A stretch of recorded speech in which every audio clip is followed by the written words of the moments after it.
Hello friends, welcome to my YouTube channel. Exercise 5.2 से question number 1 करेंगे।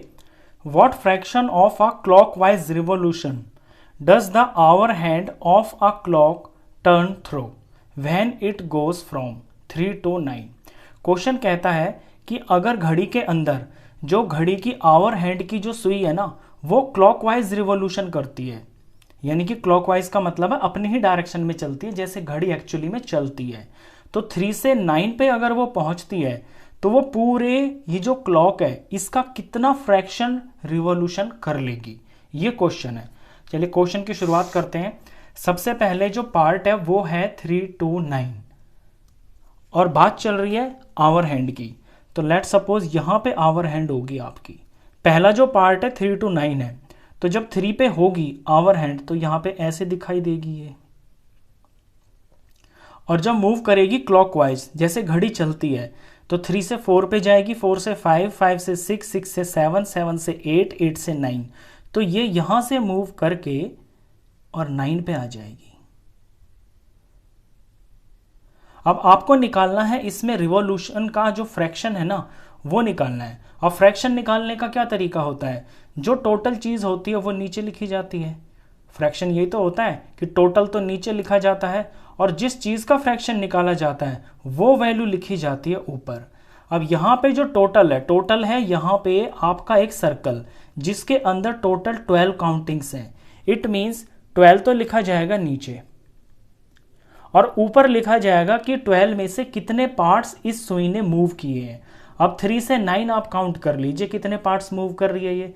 देखिए 3 से चलेगी तो 4 पे पहुंचेगी, 4 के बाद 5, 5 के बाद 6, 6 के बाद 7, 7 के बाद 8 और 8 के बाद फाइनली ये 9 पे पहुंच जाएगी। तो 12 में से कितने स्टेप्स इसने मूव किया, कितनी काउंटिंग्स मूव की हैं, 1 2 3 4 5 6। तो ये हो जाएगा 6/12। 6/12 को हम काट सकते हैं, सिंपलेस्ट फॉर्म बना सकते हैं। दोनों 6 के टेबल में आते हैं। ये 6 1 जा 6 हो गया और ये 6 2 जा 12 हो गया। इसके बाद ये कटना बंद हो गई।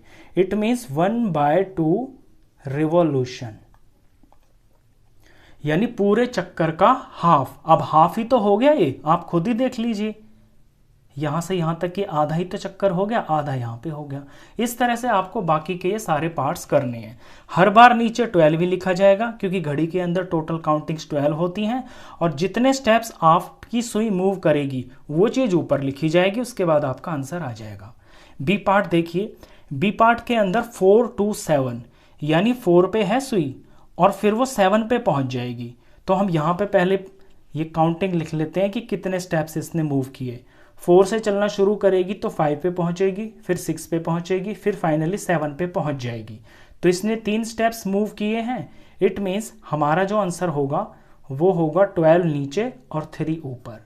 अब इसको हम सिंपलेस्ट फॉर्म बना सकते हैं। ये दोनों 3 के टेबल में आते हैं। 3 1 जा 3 हो गया और 3 4 जा 12 हो गया। दोनों को मैंने 3 से डिवाइड कर दिया। इसके बाद कटना बंद, तो ये इतना रिवॉल्यूशन हो गया, यानी टोटल रिवॉल्यूशन का 1/4, 1/4 भाग। सी पार्ट देखिए। सी में 7 to 10 चलना है। इसमें आपको घड़ी की भी जरूरत नहीं है, मैंने आपको सिर्फ बना के दिखाई है समझाने के लिए। आप यहीं से काउंटिंग पता कर सकते हैं कि कितनी काउंटिंग चल रही है आपकी जो सुई है। तो 7 to 10 पहुंचना है तो 7 से पहले 8 पे जाएगी, 8 से 9 पे जाएगी और 9 से फाइनली 10 पे चली जाएगी। तो 3 गिनती के अंदर ये 10 पे पहुंच जाएगी। तो आंसर होगा 3/12। 12 इसलिए क्योंकि टोटल 12 है, 3 इसलिए क्योंकि 3 स्टेप्स चली है। ये भी कट रहा है, इसे भी हम काट सकते हैं।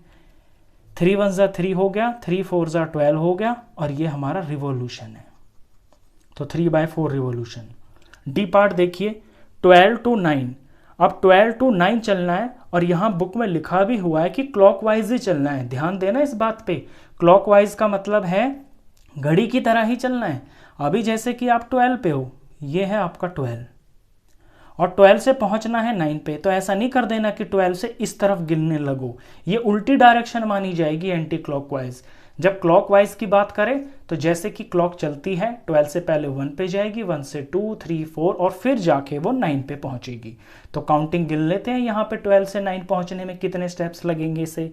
तो 12 से चलना शुरू होगी तो पहले ये 1 पे पहुंचेगी, फिर 2 पे, फिर 3 पे, फिर 4 पे, फिर 5 पे, फिर 6 पे, फिर 7 पे, फिर 8 पे और फिर फाइनली 9 पे पहुंच जाएगी। तो कितने स्टेप्स चली?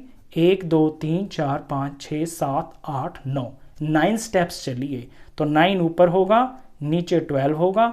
ये दोनों मुझे कटते हुए दिखाई दे रहे हैं, 3 के टेबल में दोनों आते हैं। 3 3 जार होता है 9 और 3 4 जार होता है 12। 3/4 रेवोल्यूशन ये आपका आंसर है। ई पार्ट देखिए, 1 to 10 चलना है तो ये 1 है और 1 से 2 3 4 5 6 7 8 9 और यहाँ 10 पे पहुँचना है। तो यहाँ लिख लेता हूँ मैं कि कहाँ कहाँ पे ये चलेगी। 1 से चलना शुरू होगी तो 2 पे पहुँचेगी, 3 फिर 4 फिर 5 फिर 6 फिर 7 फिर 8 फिर 9 और फिर फाइनली 10। तो देखिए कितने काउंटिंग चली है, 1 2 3 4 5 6 7 8 9, ये टोटल 9 काउंटिंग चली है 12 में से। तो 9/12 हो गया इसका फ्रैक्शन। सिंपलेस्ट फॉर्म कर लेते हैं इसको। ये कटता हुआ दिखाई दे रहा है मेरे को, दोनों 3 के टेबल में आते हैं ये। 3 3 जार 9 हो गया, 3 4 जार 12 हो गया और ये हमारा रिवॉल्यूशन, यानी कि 3/4 रिवॉल्यूशन, यानी 4 में से 3 हिस्से चल चुकी है ये। जैसे ये पूरा एक हिस्सा हो गया, इसके 4 भाग कर दिए तो 4 में से 1 हिस्सा, 2 हिस्सा और 3 हिस्सा, इतना पार्ट चली है ये घड़ी के अंदर। लास्ट पार्ट है एफ पार्ट। देखिए 6 2 3 चलना है तो 6 यहाँ पे है और 6 से जब क्लॉकवाइज चलना शुरू करेगी तो पहले 7 पे जाएगी, फिर 8 9 10 11 12, फिर 1 2 और फिर 3 पे जाएगी। तो इसी तरह से हम काउंटिंग भी लिखेंगे। यहाँ पे 6 से चलना शुरू हुई है, 7 पे पहुँचेगी फर्स्ट स्टेप में, फिर 8 पे, फिर 9 पे, फिर 10 पे, फिर 11 पे, फिर 12 पे, फिर 1 पे जाएगी, फिर 2 पे जाएगी, फिर फाइनली 3 पे पहुँच जाएगी।